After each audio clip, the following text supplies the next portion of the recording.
জন্ম নিবন্ধনের জন্ম তারিখ থেকে শুরু করে সার্টিফিকেট থেকে শুরু করে প্রত্যেকটা ধাপে ধাপে আমরা কিসের উপর প্রতিষ্ঠিত আছি? মিথ্যার উপর প্রতিষ্ঠিত আছি। তাহলে কি আল্লাহ আমাদেরকে দিয়ে ইসলামকে রাষ্ট্র ক্ষমতার দায়িত্ব দিবে? আমাদেরকে দায়িত্ব দিলে তো আমরা সাবেক প্রধানমন্ত্রী এবং তার যে 16 বছরের শাসন ছিল তার চাইতে বড় দুর্নীতিবাজ হব হচ্ছে আমরা।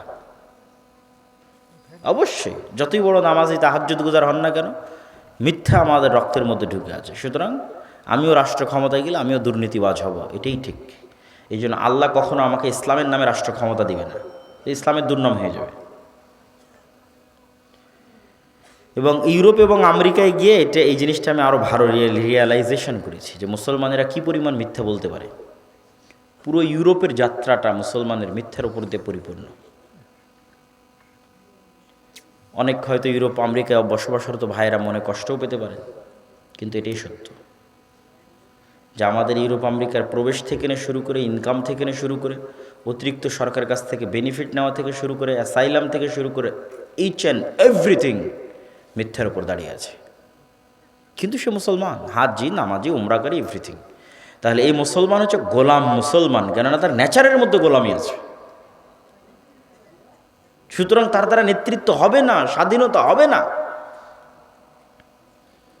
এখনই আপনি চোখের সামনে দেখতে পাচ্ছেন গত 16 বছর একদল চাঁদাবাজি করলো, এখন আর এক দল করতেছে। কেন? নেচারের মধ্যে গোলামি আছে, রক্তের মধ্যে গোলামি আছে। তাহলে যতক্ষণ আমরা নিজেরা নিজের থেকে সংশোধন না হচ্ছি, ততক্ষণ আল্লাহ আমাদের সংশোধন করে দিবে? এটা কোরআনের আয়াত। আল্লাহ সুবহানাহু ওয়া তাআলা ততক্ষণ পর্যন্ত ওই কওমকে পরিবর্তন করেন না যতক্ষণ না তারা নিজেরা সংশোধিত না হয়। তাহলে আপনি যদি বলেন রাষ্ট্র ক্ষমতা ইসলাম লাগবে, তো যতই উমুকের চরিত্র ফুলের মতো পবিত্র বলেন, যতই স্লোগান দেন, যতই ভোট করেন, ওই ইসলামী দলের মধ্যেই তো ন্যায় নাই। কিসের রাষ্ট্র ক্ষমতা ইসলাম প্রতিষ্ঠা করবে? তো বলেন এত বড় কথা কেমনি বললেন? জি, আপনি যান, পরীক্ষা করেন যে আমির ওই কর্মীকেই পদ দিয়ে রেখেছে যে বেশি চামচামি করেছে, আর যেই কর্মী বেশি কাজ করেছে ওকে বের করে দিয়েছে।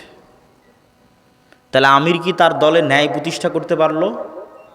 কথা বলেন না যে তার দলে ন্যায় প্রতিষ্ঠা করতে পারলো? তাহলে সে রাষ্ট্রের ন্যায় প্রতিষ্ঠার যোগ্য না অযোগ্য? অযোগ্য।